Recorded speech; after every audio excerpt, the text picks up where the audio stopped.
Miro, who is running for Coral Gables City Commission. Congratulations. Thank you. Thank you very much. So let's find out a little bit about you, because people want to know your story and how you got where you are today.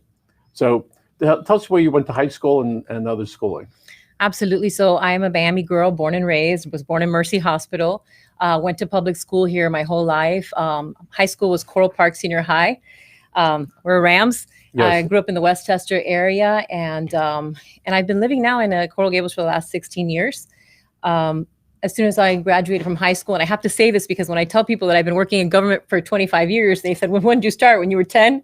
So it was pretty much right after high school, I got involved with public service and have been doing it ever since. And now I have decided to take that to a higher level, and I've chosen to run for City of Coral Gables Commissioner in Group 2.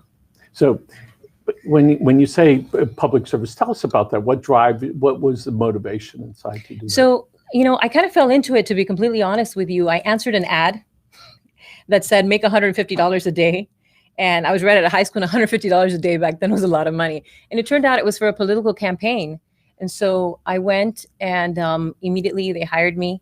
At the time 17 years old, I'm ready, baby. I was actually 19. I was 19. I was actually selling homes. I had a lucky start, if you will, and pardon the pun. I started working selling homes, and I thought that was interesting. So I went and I did it on my day off, which happened to be on a Tuesday, which is election day. And I liked it. I went back. There was a round 2, there's runoffs. So I kept showing up to volunteer. And I volunteered for 5 years with political campaigns. And then one year they said, hey, you've been doing this for so long with us. And if we get elected, will you come with us to Tallahassee? And so, wow, Tallahassee, it just reminded me of Schoolhouse Rock and how a bill becomes a law. And so I went up there and I loved it. I loved being a part of the process.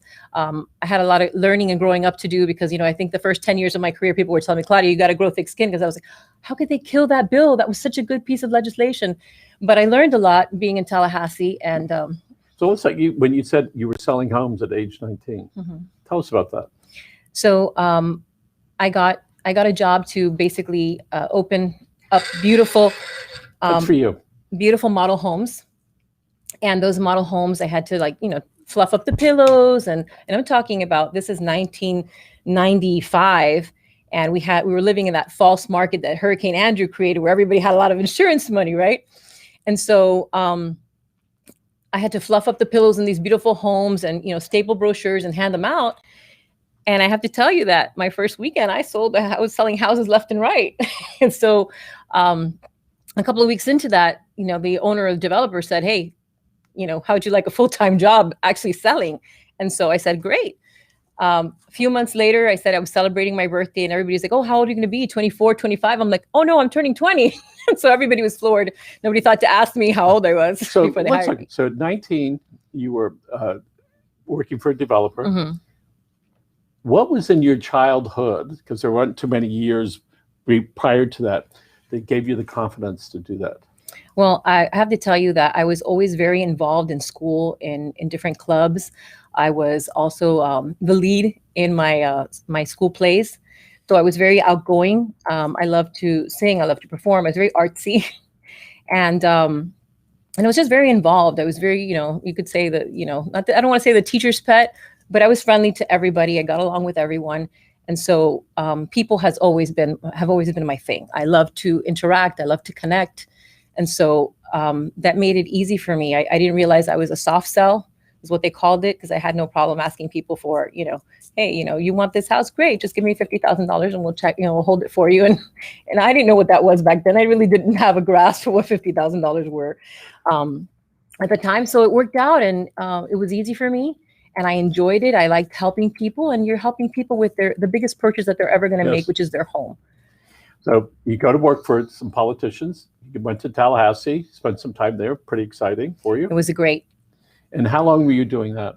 I was up there for about 5 different sessions, back to back. Would you like to tell us who you worked with? Sure, absolutely. I worked for the Diaz La Portilla. And I say the Diaz La Portilla because when you work for one, you work for all of them. And so that was a great experience because there was always a campaign going on. There are 3 brothers. So it wasn't one brother, it was another that was running for office. And so I got a lot of campaign experience. And then And how old were you when you did that? when I started campaigning for them, I was 19, 20. Yeah. And then I went up officially when I was about 24. I got hired and I worked in the Florida House of Representatives.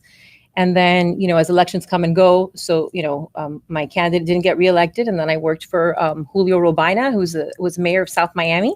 Sure. And, turned South Miami into an all-American city. And I really enjoyed working for him. He was very, very hands-on. I mean, we'd work in the office till 11 o'clock at night. He refused to have me handle his phone calls. So I would have to literally take a message and we would be there until 10, 11 o'clock at night. He'd be returning the calls personally. And I have to tell you, that's the kind of elected official I want to be. I want to be a public servant.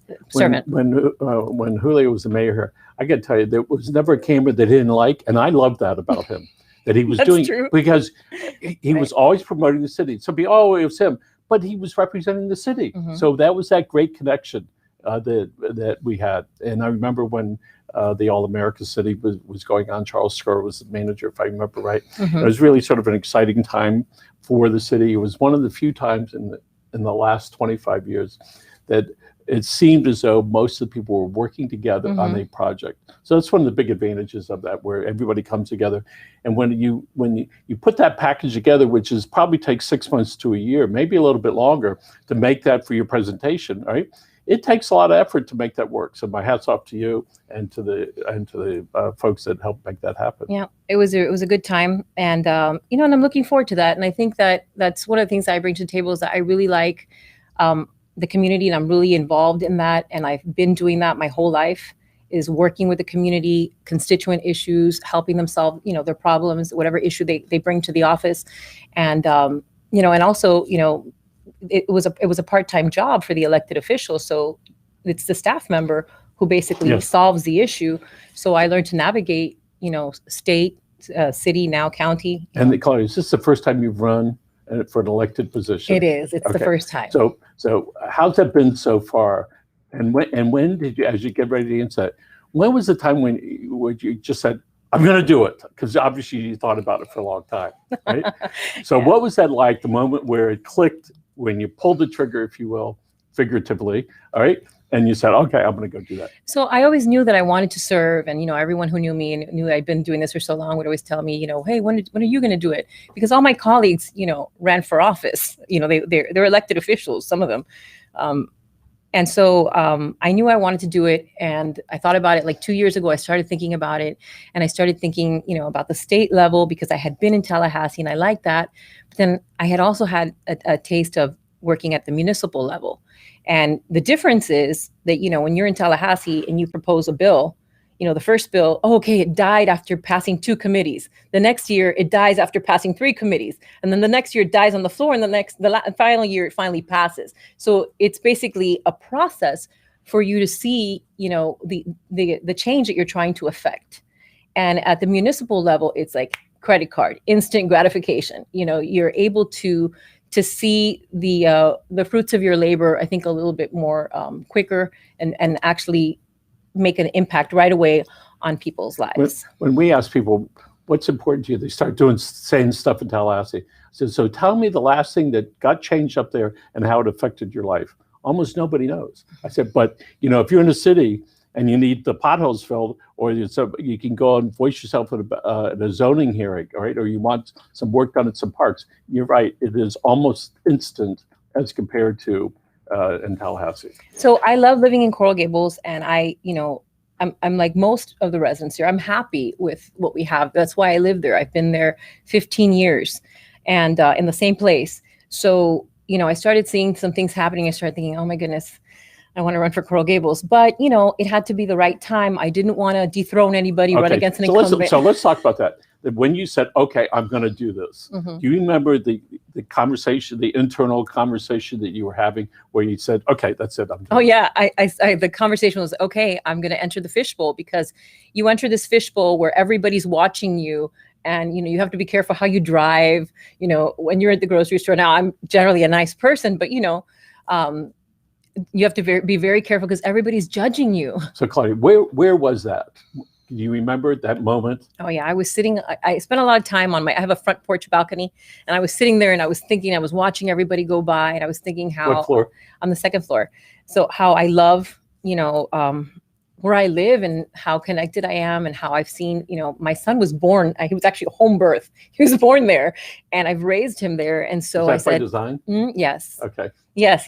So, I decided to go all, nature crunchy and just to have my son at home. And that's what I wanted. And how old is he now? He's 12. Okay. He's 12 now, going on 13 this year. And man, time's flown. Yep. So I made that decision. And then to your point, how has it been? It's been amazing because my whole life I've worked on, it's not my first rodeo. I've worked several campaigns under my belt, right? And I've worked really hard at those campaigns because let me tell you, it's a lot of work. But this is the first time that, I'm working hard at a campaign and it's for me. So it's so gratifying. And like I said, I have a son, and just the example that I'm setting for him, that if you want something and you want to do it, go for it. It doesn't matter what the odds are against you, or, who else is running or whatever. You want something, go for it, work hard and go after it. And certainly we know their little eyes are watching us all the time, right? It just happens. That's just the way that it is. And for you to go through these steps of becoming familiar with what it was like, and then to make that decision, it says something about who you are on the inside, that you're willing to take a chance, willing to risk, willing to be in the fishbowl and to put your head out, and where that that 40 or maybe 45% of the people are going to vote for other people, right? Mm-hmm. So this certainly becomes, for the politicians, realizing that people are publicly registering their rejection of you, right, and or for somebody else. So in our lives, we usually don't have to deal with that. We just deal with that one or two people say, forget it, you go on your life. So this is a public airing of who you are, right? And I'm holding myself out, right? And what people want to know is, why should they vote for you, Claudia? Right. So it's like you said, you're sticking your neck out, and it's a huge time sacrifice as well, because I'm a single mom. Okay. I work a full-time job. I have to raise my son, and I have to go when I'm not doing those things, I'm fundraising. When I'm not fundraising, I'm walking door to door. I've been walking for the last couple of months, and and like you said, you're going to have that rejection sometimes at the door. And whereas before, when I campaigned for other people, they were being rejected, not me. Now it's personal, right?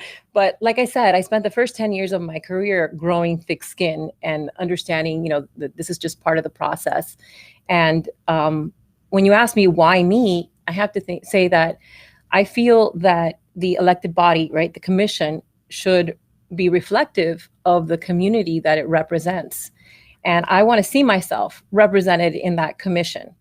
And so, right now we have a bunch of attorneys, and they're great, at navigating the legal jargon, and that's wonderful. But I would really like to see a layperson up there, a resident who, will be a true voice for the residents, because I think that that's something that is missing. I really would like to be the person who, I have a clear grasp on the fact that when you get elected, it's not just, oh, what's my stance on this? Where do I stand on that? It's, well, what do the residents want? What do the majority of the residents want? And really taking the time to listen to those concerns and, reflecting that in my vote when I'm up on the commission, and being their true voice, their mouthpiece, if you will. So some people don't understand what it really takes as far as courage inside to get to that point where you're going to run for office. And so there's this movement of where you are in life to go somewhere else. I loathe to say to elevate yourself, but that's what it is, to where you say, listen, pay attention to me, because I think that I can do some of the things that you'd like us to do. So let's get back to why people should vote for you. Well, like I said, I think that you need somebody there that's, I see myself, I'm a candidate, but I see myself as a resident. And also, I think that I'm uniquely qualified for this position because I have 25 years experience working in the public sector in government. And most of those years were, doing, working for elected officials, doing constituent services. So I know how to navigate government. I know how to get the job done. And I think that's an important factor, because when you hire somebody that's green, it's sort of like in any business. They can hire somebody with years of experience, maybe not that specifically for that, but in that arena. Or you can hire somebody, that's brand new, and you go, I got to go through all this training. That's a 4-year seat, right? Correct. And so you don't want to spend, and I see it in Tallahassee, a year and a half trying to figure out what to do, and you're still the newbie, and nobody's going to listen to you. You're going to vote the way we tell you to vote so that you get your stuff done. If you're fortunate enough to get elected in 24 months. So what is some of the residents telling you what some of their issues are? Well, I think right now there's a huge concern with overdevelopment. And, there's some of these buildings are going up and people are scared. Residents are saying, I'm scared that the quality of life that we enjoy is going to be threatened. So, that's one of the big ones I hear. For me, this is where I chose to raise my son. Why? Because I feel safe here. I like the fact that we live in a walkable community. I mean, we live walking distance from, my son's school, walking distance from the park, Publix. And now that they've got a Target on Ponce, I'm never leaving. So we've had some calls from some homeowners that live near the on Lejeune before you get to Miracle Mile, where all those old homes, not all the homes that are being sold for some rather large development. So we've heard some of the nearby neighbors, not the ones that are going to be able to sell the houses for 50 to 100 for a lot of money, or 200% more than the value, but the people that are going to be nearby. But when we look to other parts of Coral Gables and around the city and around the state, there still are plenty of homes that are nearby that can live successfully, but all of a sudden you have this traffic that they didn't have before. Right. And that's another concern for me and for a lot of residents, because like I said, I've been walking door to door for a couple of months now. And for me, pedestrian safety is huge. We like to exercise on our sidewalks, we walk our dogs, we push our strollers, our children are playing in the street, and you have these cars that are like zooming by like it's the Indy 500, and that's a safety issue. So that's a concern. And, obviously if you increase the density, you increase the traffic in the area. And, there are some streets that have the traffic circles, but you still have the speeding. So I think that we need to sit down and have a conversation about what do we need to do. Now, I was happy to learn that, the city has done a traffic study citywide. So if we need to put a traffic circle here, we don't have to go piecemeal about it. So there's going to be cases where, maybe we need to put in a speed bump to help ameliorate that situation because it's needed and it's important, right? And then the other thing that to answer your question is why should somebody vote for me is because I think that what I've been seeing is that for instance, we were talking about, there was a recent meeting having to do with the Miracle Mile project. I was on for 3 hours and I didn't speak, but I listened because I think it's important to listen. And what I was hearing was what I was seeing. And that even though, I think the city is doing a great job as far as trying to simplify their convoluted, process, that's great. But I think that things need to be explained at a simpler level, the layman's terms, if you will, because there's a lot of, the TDR and the setback of the DAR, the FAR, and, folks were at the meeting and they're sitting there and they're drawing a blank because they still didn't understand what are you doing, what's the process, and how is it going to affect me, more importantly. So one of the things we know about human beings is that, especially in the last year, we have a very short attention span. And people with attention deficit really do good on Facebook because it's every couple of seconds. We need more stimulation. And that's a factual thing as far as you get stimulated from that. And our ability to remember, all right, is very short. If you go in a restaurant and you ask, what are your specials of the day? After they do the third one, you remembered the first one?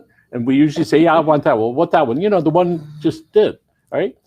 So the point about campaigns is when somebody looks at you, what do you want them to think about what you're going to do to help them? I want them to see me and see me as someone who's approachable, someone who's down to earth, and who's there to serve. Because, I think we need to remember that elected officials are there to serve the community. We're not there to do them a favor. It's the other way around. They elect us to be their voice, to be their representative. And I'm going to be that person. I want to be the commissioner that is approachable, is going to be, I think there should be more time in the office. These jobs come with a salary. It's a part-time job, but it comes with a salary so that you can say, I'm going to spend X amount of days a week in the office to be accessible to the community for whatever it is that they need, and then get back to them and navigate whatever the issue is for them. One of the things we know, especially during COVID, people want to be taken care of right away. As soon as that, that telephone tag starts, after a while, people go away and they get frustrated. So I hope that should you get elected, that you're able to take care of people. And they do want to talk to people. People want to be heard, right? And if you can take care of the problem, fine, all right? But they want to be heard. They want somebody to say, I hear you, all right? We agree, or whatever it is, and maybe we can do something. So there are a lot of people that are in this race. How many people are in that one? 7. 7 people. 7 people. 7 people. So the way it's going to work, the top 2 vote getters go to after the April election 2 weeks later. Is it April 12th? Is the April 13th. April 13th. And people are communicating all sorts of different ways, knocking on doors now, sending stuff in the mail, lots of social media. But I don't think recently, because some boys and girls said we're going to slow down on the powers that be as far as advertising on there. So what is it you're doing other than walking to be able to reach the people? I'm also making phone calls, because what's happening now is, like I said, I work a full-time job. So by the time I finish working 5:30, 6 o'clock, it's pitch black out there. So, to be walking, and we have these beautiful, landscaping and, the shaded trees at night, it's like Halloween. It's super dark out there. And, there's trip hazards and all this stuff. And folks are more hesitant to open the door at night. So I make phone calls, during the week to stay in touch with the voter, and just continue to put myself out there, getting my signs out there just this last week, which has been a lot of fun to see the support. And I have to tell you, what I am doing is a grassroots campaign. I've headed out to the farmers market, handing out my just giving residents a chance to say hi, who ask me a question, because I'm not here to hide. I want to be able to sit with folks, have them look me in the eye, and ask me the question that they want to ask me. Well, one of the things that we recognize when we ask people why they voted for a candidate, and then local, they stopped by, I liked them, they're funny, I see them at the grocery store. The issue for local people is 1 or 2 things, all right? And so I hope when you're out there at the grocery store, all right, that you're able to talk to people, that they'll bring it up. One of the things that the former Vice Mayor in Cutler Bay used to do, Ernie Soshin, he's 83 now, I think, or 80. He used to have a little sign. They would put it when he would go to a restaurant, hi, I'm the Vice Mayor of Cutler Bay, please come over and talk to me. So maybe you can walk around with a sign and, hey, I'm running for office. That's a great idea. I love that. Right? And so again, part of this is people want to have some sort of affiliation with people that are running for office, the ones that, that they go, oh, that's so-and-so, I recognize that. And so I hope that you can connect to the people, and that you can deliver your message, and you can do it repeatedly and be strong with it.